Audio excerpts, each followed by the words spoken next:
আমার এই ইনফ্যারেন্ট চুলাটার একটা রিলস ভিডিও আপলোড করেছিলাম, সেখানে অনেকে কমেন্ট করেছো, দিদি চুলাটা রান্না করতে কেমন, চুলাটা কত দাম দিয়ে কিনেছো, কেউ কেউ বলছো বেশ সুন্দর হয়েছে, যুগ উপযোগী চুলোটা হয়েছে, কারণ এখন গ্যাসের দাম অনেক বেশি। তো চলো ছোট ছোট প্রশ্নের উত্তর নিয়ে থাকছে আমার আজকের ভিডিওটি। হ্যালো এভরিওয়ান, ওয়েলকাম করছি আমার আর একটা ভিডিওতে। আশা করি আপনারা সবাই অনেক অনেক অনেক অনেক অনেক বেশি ভালো আছেন। আর আমি কিন্তু একটু ঠান্ডায় আছি, শোটাও মনে হয় একটু ঠান্ডা জড়ানো, সেটাকে অবশ্যই অ্যাভয়েড করবা। তো যাই হোক, আমি প্রথমে ওই যে ভাজা পোড়াটা দেখেছিলাম ওইগুলো আমরা খেয়ে নিয়েছিলাম বিকালের নাস্তায়, সন্ধ্যার নাস্তায়। যাই হোক, ওই নাস্তাটা করে আমরা সবাই কাজে পড়েছিলাম।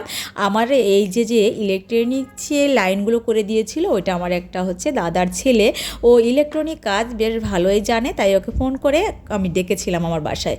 ওই এসে এই ইলেকট্রনিক্সের আর যে ইনফ্রারেন্টের লাইনটা করে দিয়েছিল। এর আগে একদিন আমার মাইক্রো ওভেনের লাইন করে দিয়ে গিয়েছে। বেশ ভালো ওর কাজ জানা, কাজটা খুবই, হাতের কাজটা খুবই সুন্দর। আমি তোমাদের সুন্দর করে দেখাইনি। যাই হোক, আর দেখো ড্রিল মেশিন দিয়ে ছিদ্র করে যেহেতু লাইনগুলো করেছিল, তারপরে আমার এখানে অনেক নোংরা হয়ে গিয়েছে, সেগুলো আবার পরিষ্কার করলাম। এই তো 3 পিন বোর্ডটা, এখানে আমার ধরো আমার রান্না করার জন্য যে লাইটিংয়ের ব্যবস্থা ওখানেই আমি দিয়ে থাকি। আর এই গ্যাসের চুলা না, এটা ইনফ্রারেন্ট কারেন্টের চুলাটাও আমি এখানেই রান্না করার জন্য লাইনটা করে নিয়েছি, একদম হাতের কাছে। এর পাশেই গ্যাসের চুলা আছে। তো ভাবলাম এক জায়গায় সবগুলো সেটিং করি। তো এই তো চুলাটা, এই চুলাটা হচ্ছে আমি ভীষণ কোম্পানির কিনেছিলাম। আর যেহেতু আমার হাজব্যান্ড একজন টিচার, এই প্রপারের ম্যাক্সিমাম দোকানদাররাই তাদের ছেলে মেয়েদের পড়ায়, সেই সৌজন্যে 200-300 টাকা হয়তো ছাড় দিয়েছিল। তো আমরা 4000 টাকার একটু কম দামেই কিনেছিলাম। তোমরা হয়তো 4000 থেকে 4100 অথবা সর্বোচ্চ হলে 4200 টাকাই পেয়ে যাবা।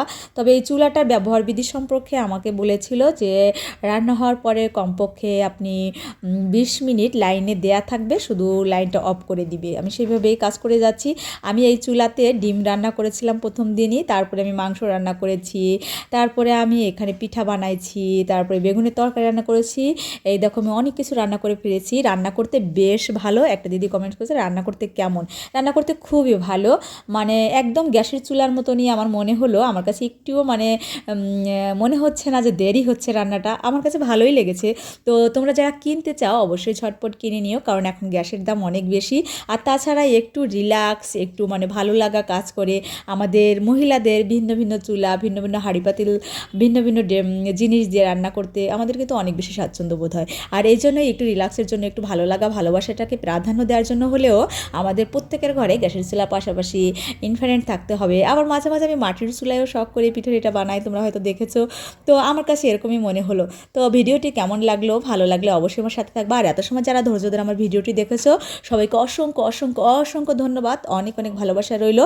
দেখা হবে তোমাদের সাথে নেক্সট কোনো ভিডিওতে। এত সময় ভালো থাকবা, বাই বাই, টেক কেয়ার।